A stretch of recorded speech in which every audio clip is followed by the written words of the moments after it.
Hello.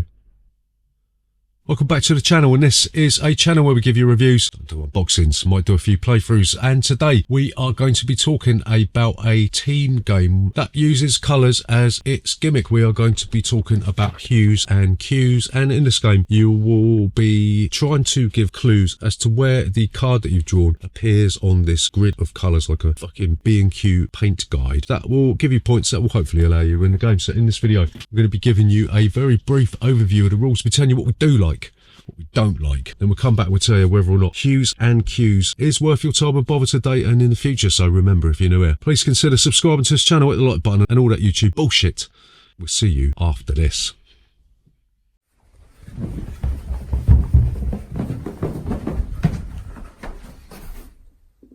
Bollocks. So, Hues and Cues. How do you play this game?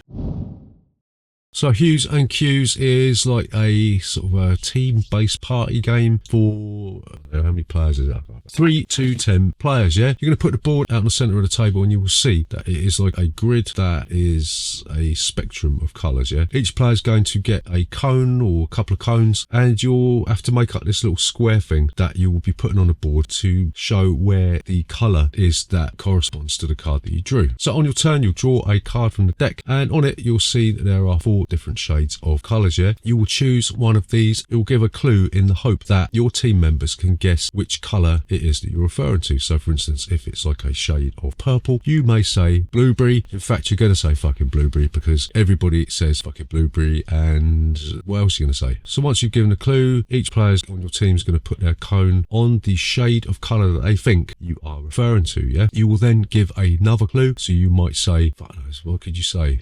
Blackcurrant or something like that, yeah? And then each player will then make a second guess, right? Once all the players have made the guess, you will then take the little square thing that you constructed at the beginning and you will put it so that the right answer, the square that corresponds to your colour, in which case there'll be a grid reference on the card, yeah? So even you thick fuckers can play the game. You'll put that so that the right answer is bang smack in the middle of this grid, and then depending on which way round you constructed the grid, you'll get a certain number of points whether you're inside the square, or you might get a lesser amount of points if you're outside of the square, right? There are some limitations as to what you can say. You can't be a colour name or anything like that, yeah, whatever, you know, the usual bullshit with these sort of games. And yeah, you'll keep doing this until I think each player has been the question giver once, or if playing with higher player count, maybe twice or something like that. And then the team with the most points will be the winner of Hues and Cues. What do we like about Hues and Cues?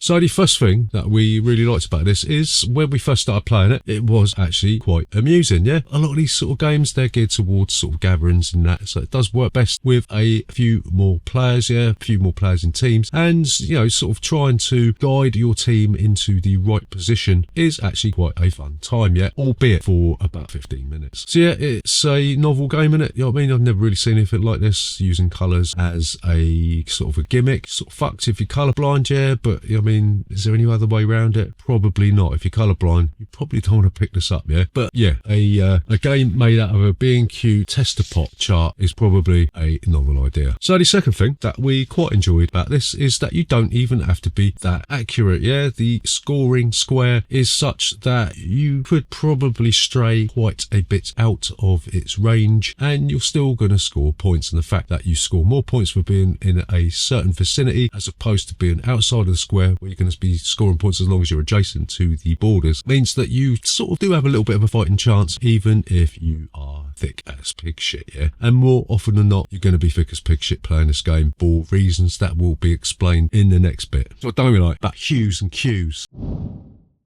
So the first thing that we don't really like about this is that this game is really fucking boring, really fucking quickly. And I'll tell you why that is. It's because you're going to run out of things to give examples of. I mean, once you've gone through fruit, which is generally what most people go for. So if there's a shade of yellow, you're going to say fucking banana or lemon or whatever. And like I said, you're going to say blackcurrant or blueberry, strawberries or fucking whatever. Once you've gone through the full range of fruit and vegetables and and you've said sky for blue and all that sort of thing, I mean, where the fuck are you going to go with it, right? Not very far, yeah? And the fact that the rules tell you that you cannot use examples that were used in previous games means that this game is going to become as frustrating as watching board game personalities moan about fucking tariffs on Blue Sky. So yeah, you're going to run out of things to fucking say, right? What can I say? It's facts of life with this game. I mean, this isn't really the sort of game you're going to be playing incessantly over the course of like 4 weeks or whatever. You're going to be pulling this out now and again, but even then, it's going to be fucking fruit again, isn't it? Do you know what I mean? There's not really anywhere else to go with colours, you know what I mean? So yeah, don't know what to say. It just gets boring, doesn't it? So the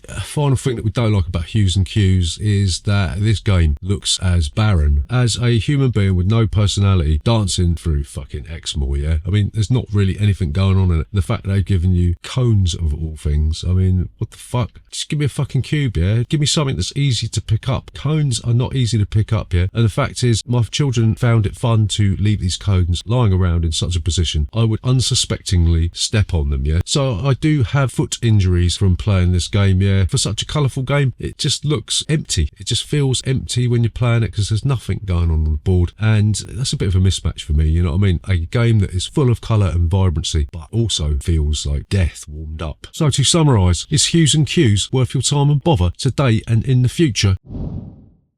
So we are going to say no. Hues and Cues is fun for a while, yeah. It's like, you know, when a circus comes into town, everyone goes, oh, what's that over there? Then a couple of days later, it's like, oh, you've moved on to something else, yeah. Obviously, this isn't a game that you're going to be playing regularly. You're going to be pulling it out of parties or not. I won't be pulling it out of parties because I think it's fucking dog shit. But you might play it a couple of times and then put it away and then drag it out again and play it again. But you will find that the biggest letdown of this game is the fact that you're going to run out of clues. You're going to be repeating yourself, thinking back to what you've said previously. That worked, yeah. It's a thing that we found in another similar game called Wilmot's Warehouse, which relied on clue giving, and you did find that the same clues came out for the same cards, yeah. And these types of games don't work very well for me. I find them a bit of a chore, a bit bland, and especially this one, the fact that it's full of colour and it has no life in it whatsoever is a big turn off for me. So I'm going to go away and get an erection over something that's actually worth getting a boner over. It's not this, and Hues and Cues kind of sucks, really. So there you go, that is Hues and Cues. Remember, if you are new here, please consider subscribing to this channel, hit the like button and all that YouTube bullshit.